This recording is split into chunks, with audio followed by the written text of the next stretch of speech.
This is an old ass man versus a young ass man.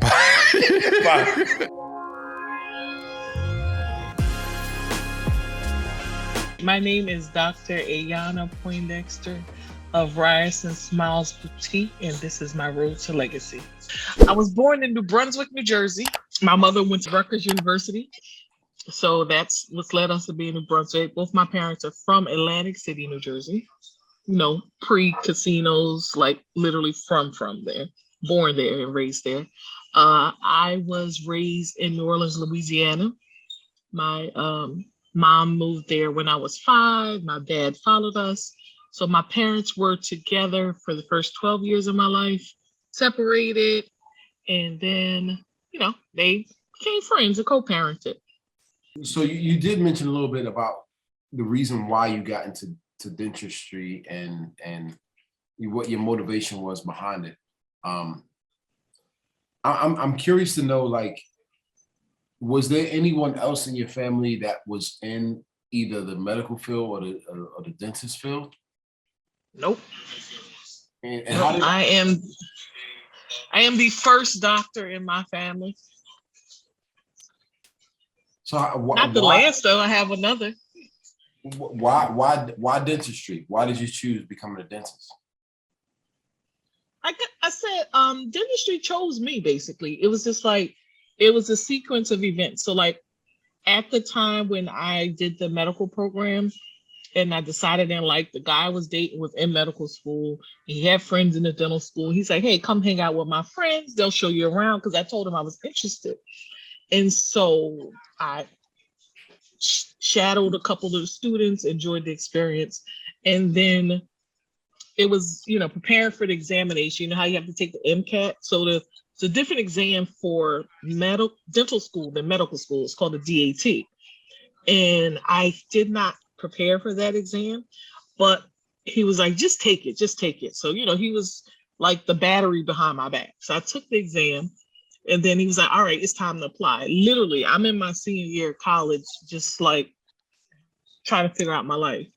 And so he's like on my back. He literally took my applications and paid for them and mailed them off. Wow.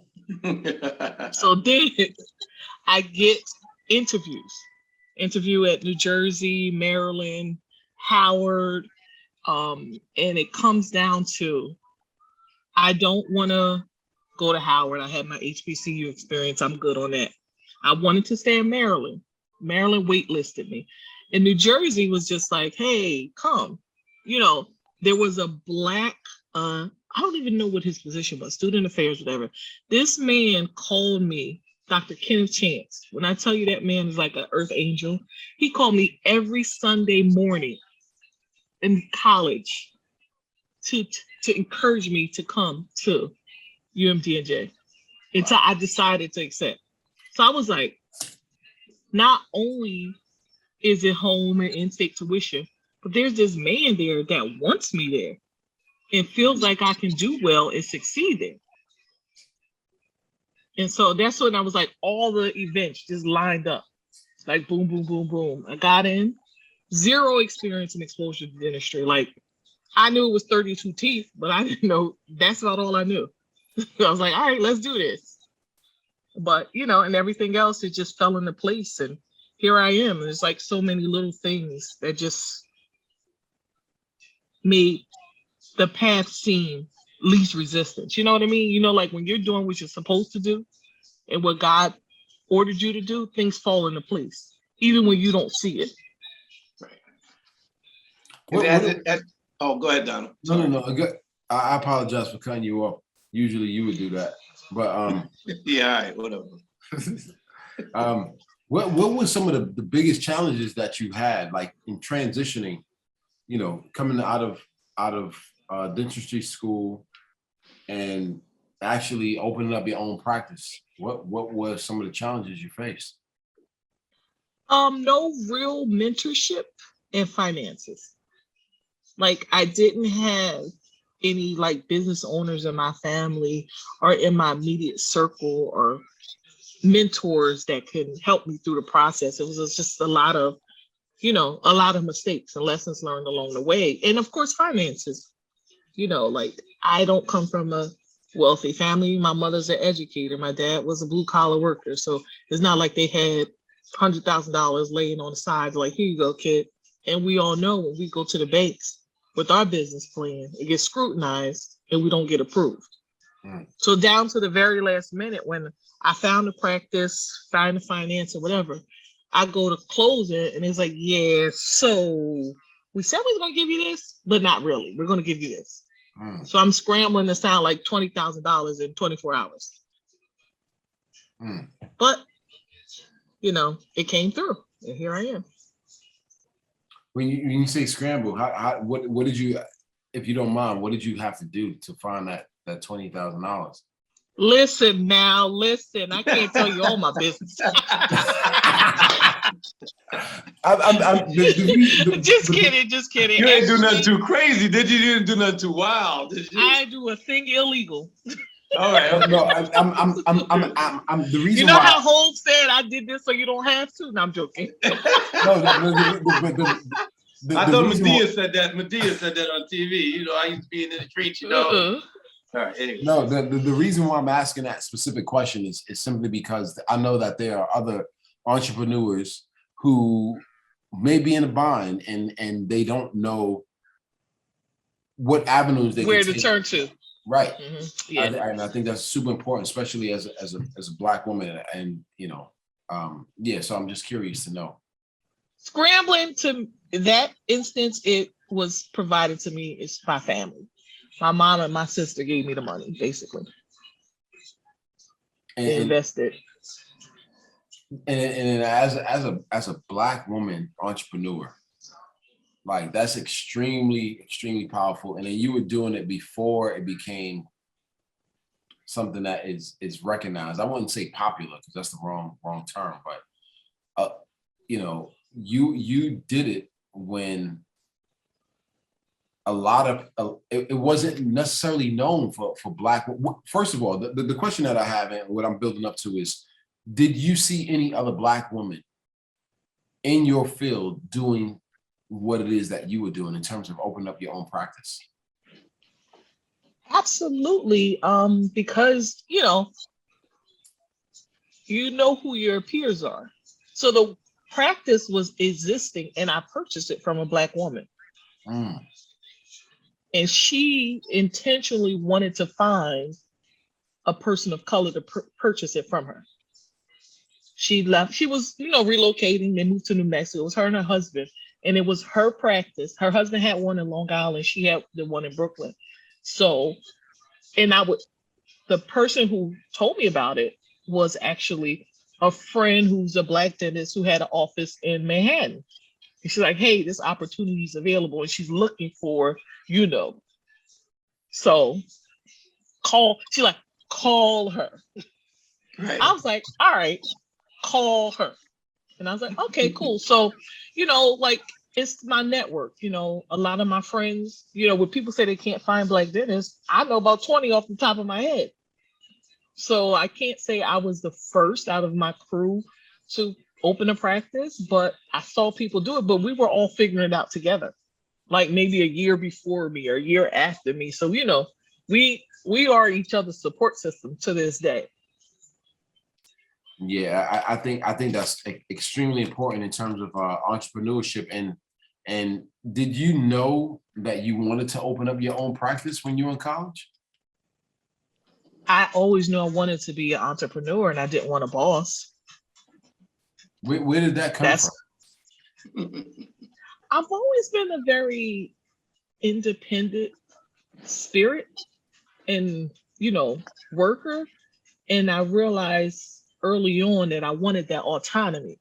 And that was one of the main factors that appealed to me about dentistry is the majority of dentists own their own business and they create their own schedule and they control their own environment and their own destiny. Where medicine, you can't find very many physicians who are not affiliated with a hospital, who have a schedule and have to do X, Y, and Z for X, Y, and Z.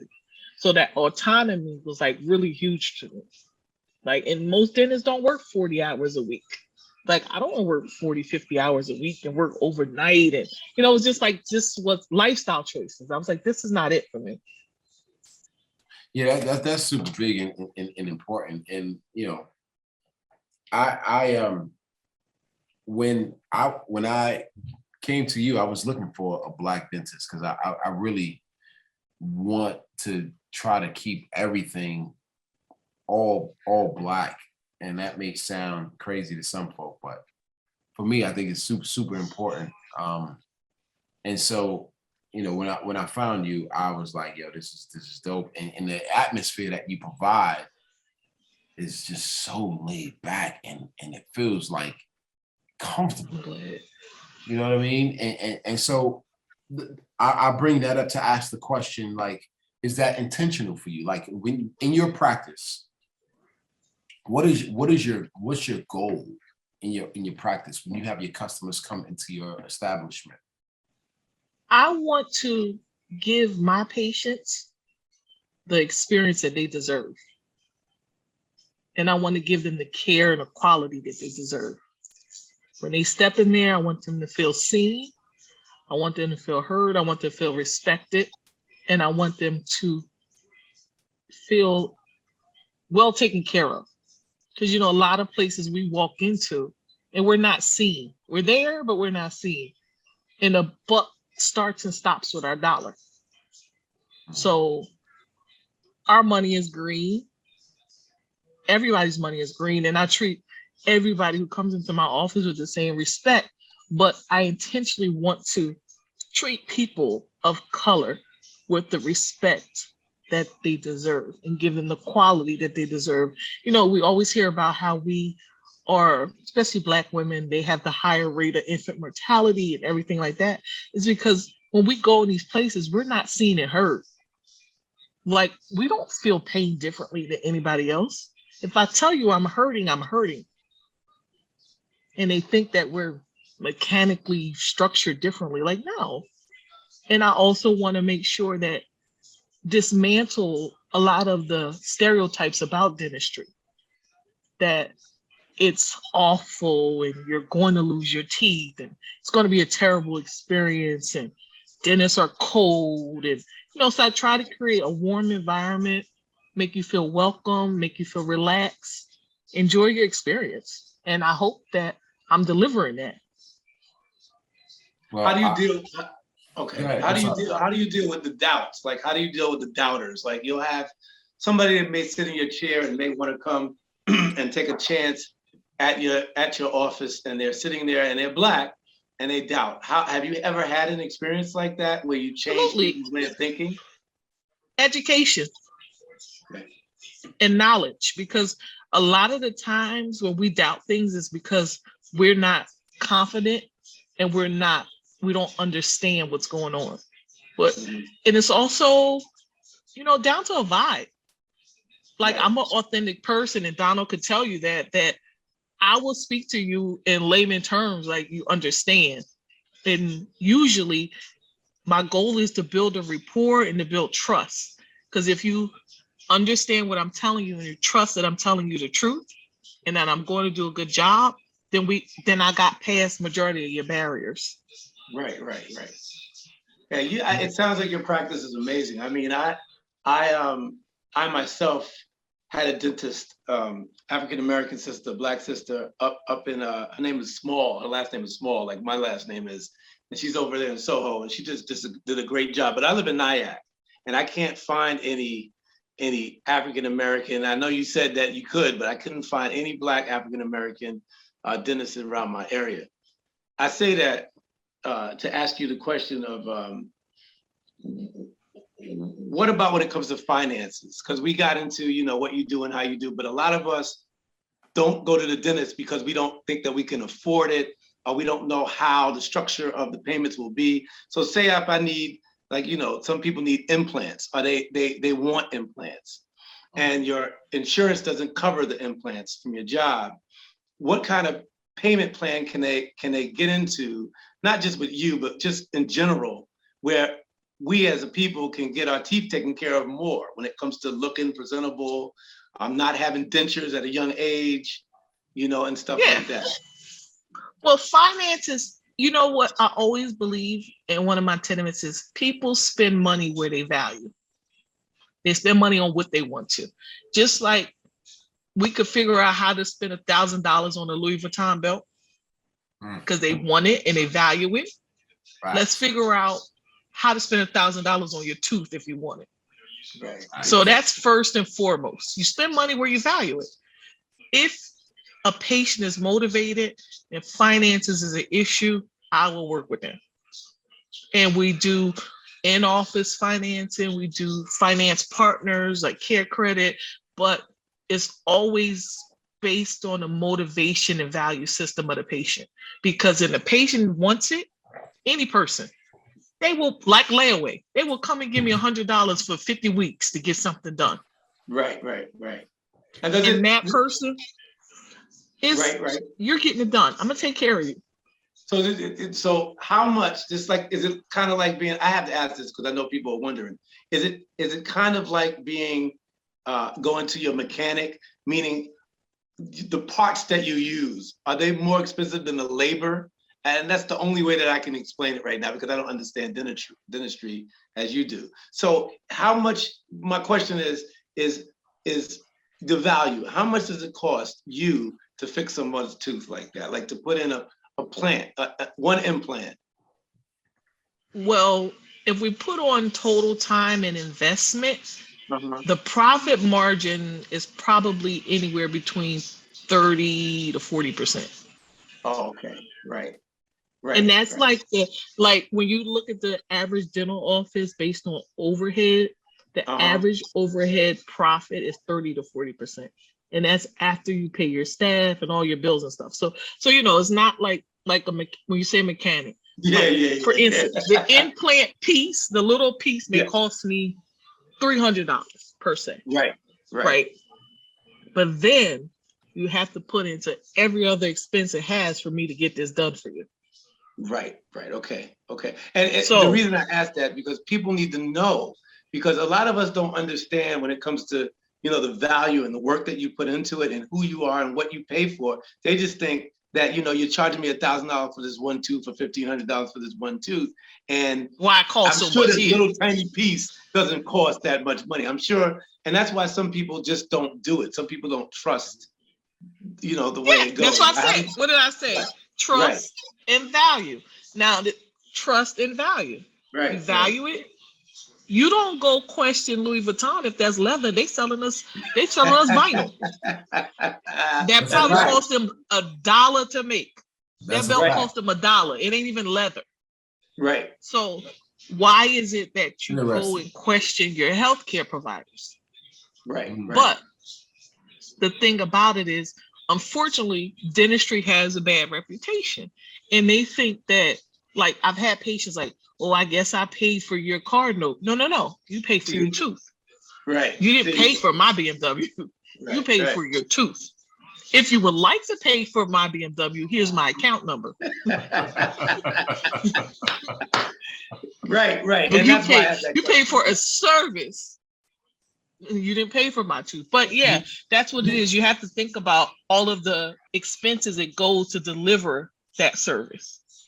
Because we gotta buy PPE now, which I've always used, mask, gloves, protective barriers. I have to pay an assistant, pay a front desk person, pay a hygienist, pay lights, pay for cleaning supply, like all that stuff costs. So when you sit in my chair, all of that comes into factor is why the price is the price. Right. Okay. Yeah. That's what it is. Yeah. It's interesting, like talking about the, people give dentists a bad stigma. I personally don't like going to the dentist. And the reason why is not necessarily the price, it's because the pain and and one of the things that I have to say, because I have experience coming to you, is that what you do is not painful. And like I said, you create a mood, we have conversations, we laugh, we talk. And I think a lot of people, and I'm not just speaking for myself, but the dentist has a bad rap because I think people are afraid to come to the dentist. Because it is painful. If you got to get a root canal done, if you have to have an extraction done, you have to, it's like, this shit is gonna hurt. And it's gonna cost me a lot of money. But if you trust, but Donald, if you trust your dentist, just like you said, if you trust your dentist, then you're not gonna be afraid to go in there. Because how many people trust their dentist? How many people trust their dentist? My dentist, I trust my dentist because when I went to number one is his family friend, but number two, when I go in there, they're not when it's like, look, just like Ayanna said, if they're cleaning my teeth and I'm telling them it hurts, they definitely take care of me. So then I'm not afraid to go in there because I'm telling them it hurts. But if they're not listening to me, then I'm like, yo, this person's not listening to me, and they're not asking me any questions. So that's why, some people just don't trust. And us as a people. Sometimes we don't trust nobody, especially if we come from New York, we come from the Bronx, or something like that. Why you gotta say the Bronx? Why you gotta say the Bronx? You come from Harlem. Because you come from the Bronx. You come from the Bronx and you don't trust nobody. Yo. No, but pain is definitely barrier. People associate, like I said, it's negatives. Like it's either pain or it costs too much.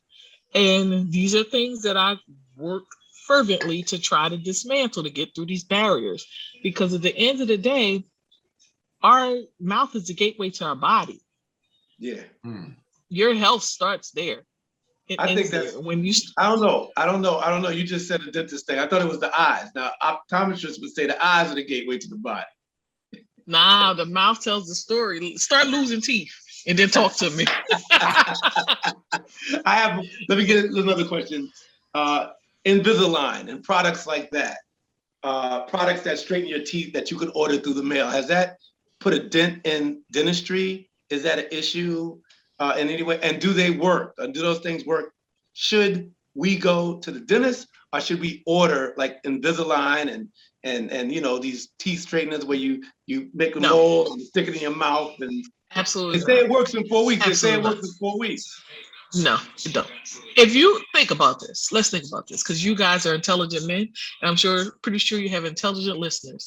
Yes. If somebody goes to school for over 20 years to learn how to move teeth, what makes you think that you could do it yourself at home?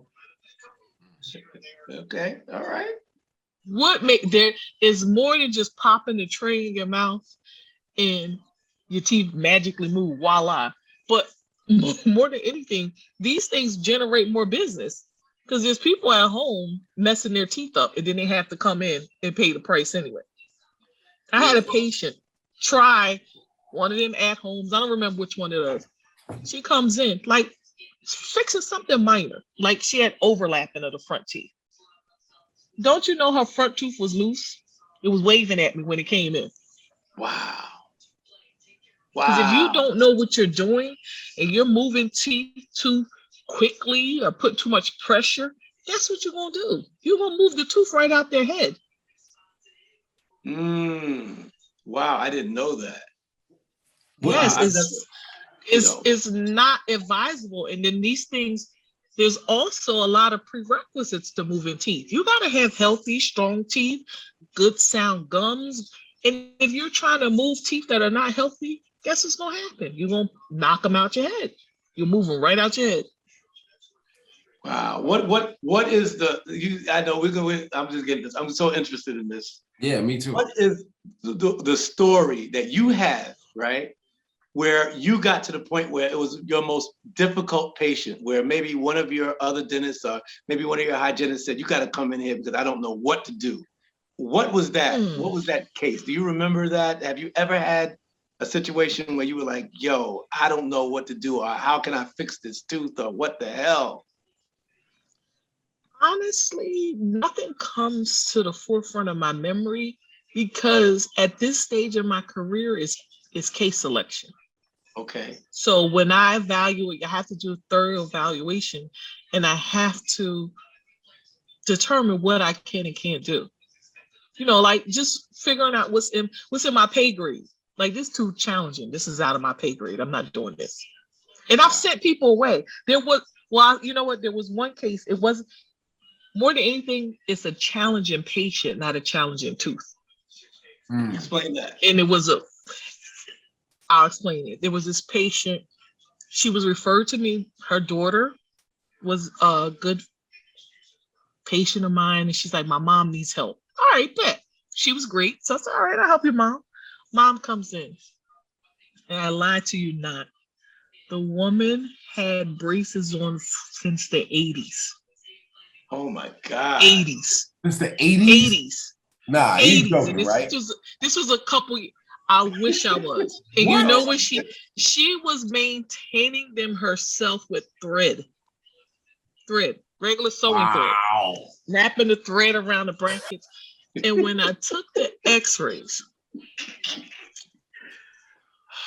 I mean, this is getting technical. She had zero bone on the tooth. So like, I'm looking like, how in heaven are those teeth staying in your head? Right? So on top of them, like, and then she's like, I have a meeting, something in 2 weeks. Can you get my teeth fixed within? I was like, I know you shitting me. Not that you walked around like this for 40 years and you gonna come in my office and ask me to fix some shit in 2 weeks? No, thank you. Nope. Hey, and let me tell you what I did. Oh God. She made a deposit, whatever, right? And when she got unrealistic, I processed the refund, everything, and then sent her the email. Like, she's like, but what? I said, oh, I already refunded your money. I'm not doing it. But that's what I mean with a difficult patient and not difficult teeth, is managing expectations. Because when you really decide, like this particular person, she finally decided she wanted to do something and she wanted to spend her money, but she wanted it done like this. I'm like, no, ma'am, there's no way in heaven I can help you. Right. And she was furious. I'm like, ma'am, you neglected your teeth for decades and you expect me to fix it in weeks? I can't help you. That ain't happening. So you said something that's very, very interesting though. So can if you don't mind explaining like the structure of teeth, because you said that bones in the teeth, right? So how does all of that work? So it's 3 main structures to your teeth in your mouth. It's the tooth itself, it's the gum tissue, the pink that you see over it, and it's the bone that supports it below it, right? So determining health of teeth is based on the gum and the bones. So if your gums and your bones are bad or starting to deteriorate or you're losing it, you will lose healthy teeth, meaning a tooth that never ever had a cavity, still doesn't have a cavity, but it's the support system. So when I say you lose bone, like I always use an example, when you see people who have no teeth, right? And their face starts sinking in, older people who don't have their face sinking in. There's only bone in your mouth to support teeth. And once those teeth come out, that bone starts to disintegrate and your face falls in.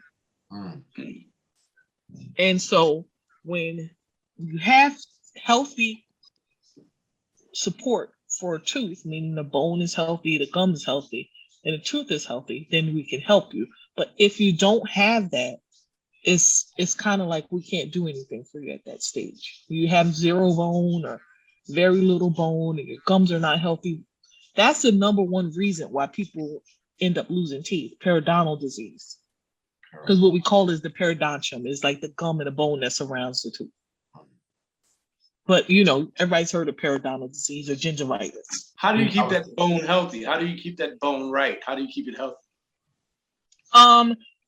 Unfortunately, there is a genetic factor where if you are predisposed to gum disease, but the number one thing is hygiene, your personal hygiene, your diet.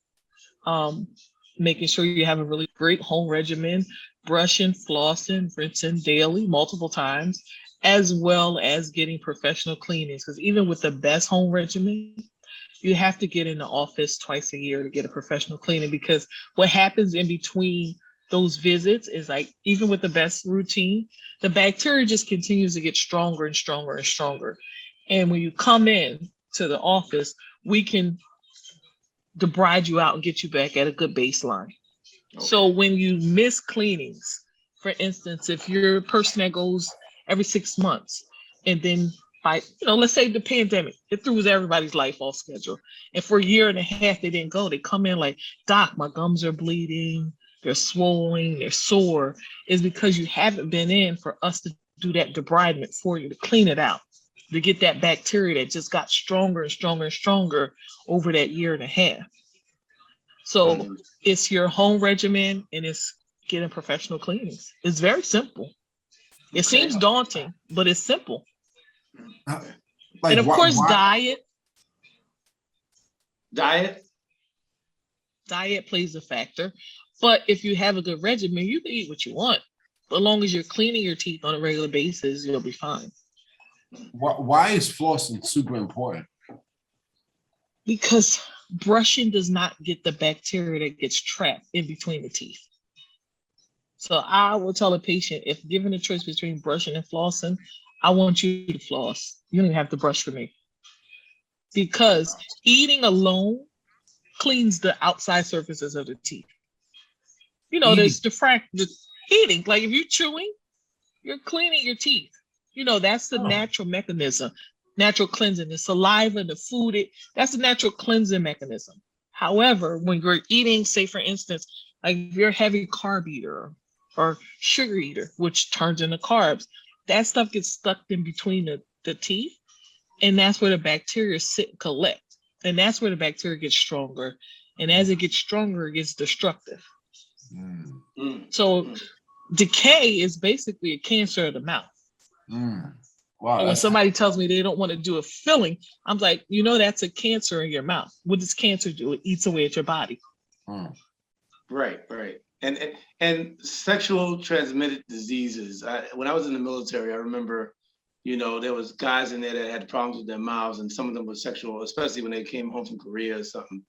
I'm sure it was crazy.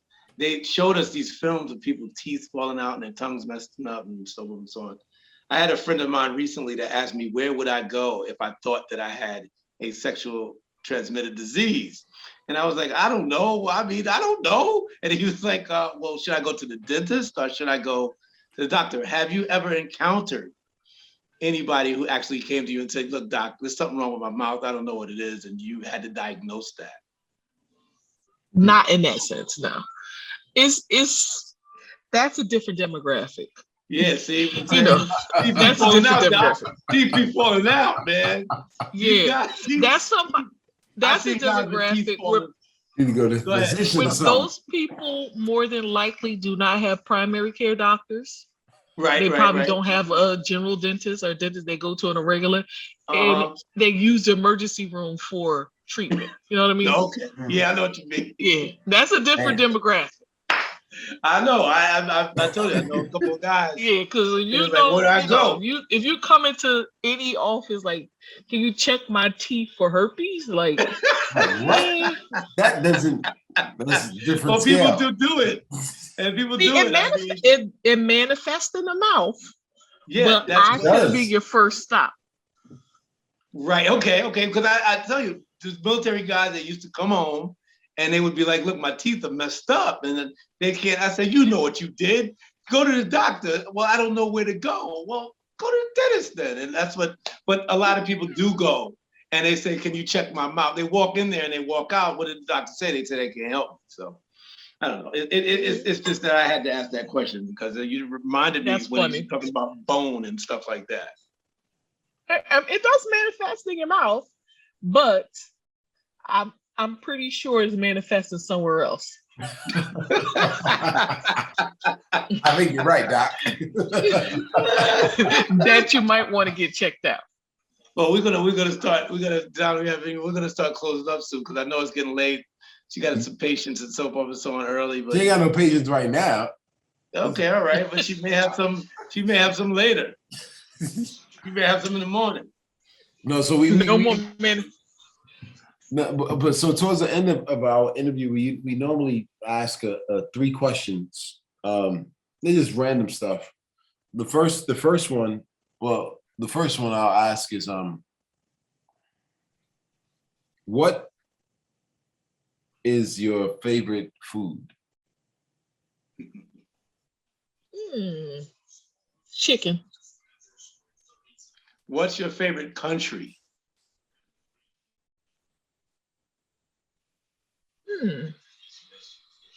Is it somewhere I visited or somewhere I want to visit? Somewhere where you visited. Kenya.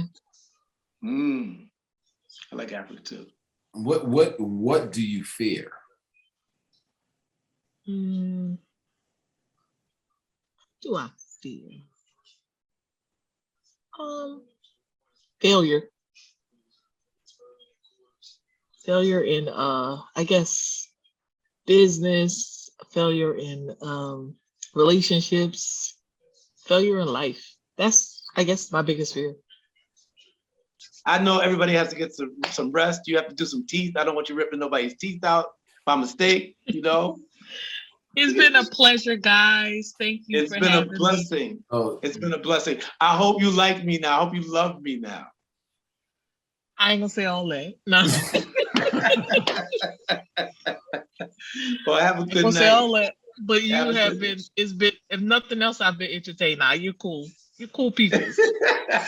Cool people. I know if you was dealing with Donald, you're cool. No, I try. Donald just has me on for the ride. No, Doc. I appreciate you. Thank you. First of all, thank you for coming on. Yes, thank you. Like spending this time with us. I know you didn't have to. You know, I asked you when I was in the seat, and you said yes. And so, like, I'm so grateful and so thankful that you took the time to hang out with us and talk about how you got started. That's right. And then getting to the Black conversations. And like I told you, we needed more Black women on here, or just women, period. And so thank you for blessing us with your presence. And you need me to come on here to muzzle Martin. That's all right. That's all right. I'm up for the challenge. We go back and forth all the time. This is why we started the podcast, because him and I, we go back and forth. We have debates about marijuana, Black, white issues, you name it. We have debates about it all the time because we bump heads. But I love this man so much. I love you too, baby. And it like seriously it's an absolute pleasure. And thank you so much. You can swing by the office with my Road to Legacy shirt tomorrow. Thank you. Have a good night. I got you. You want your rocket for real? Yes, go by there, bring it tomorrow. Maybe I'll come by and drop. I can't. I'm in Tennessee. You're in Tennessee, man. Yeah, I forgot where I was at. Okay, I got you. All right, I got you. I'll either get you a hat or I'll get you a. Do you wear hoodies? Of course. I got you. Done. I don't know dentists. I don't know no dentists that wear hoodies. All right, good night, Martin. What kind of dentists wear hoodies? Come on. Hoodie, you clearly you don't have the right kind of dentist. That's the problem is.